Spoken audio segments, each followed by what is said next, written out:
Hello అండి. ఈరోజైతే మా యోగి పొద్దున్నే లేచిందండి. ఇక మాకైతే ఈరోజు పొద్దున్న నుంచి వర్షం పట్టుకుంది.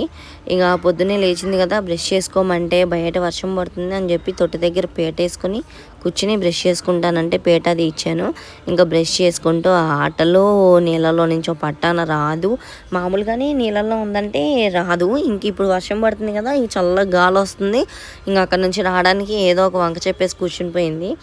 పొద్దున్నే నాకు యాజ్ యూజువల్లీ క్లాస్ అయిపోయినాయి కిందకు వచ్చాను. ఈలోపు మేడం గారు లేచింది. ఇంకా బ్రష్ చేసి ఇంకా రెడీ చేద్దాము, ఈరోజు త్వరగా రెడీ అయిపోతానంది. సరే అయితే ఎంత త్వరగా రెడీ అయితే అంత మంచిది కదా అన్నట్టు నేను స్నానం చేయించేసి కూర్చోపెట్టేశాను.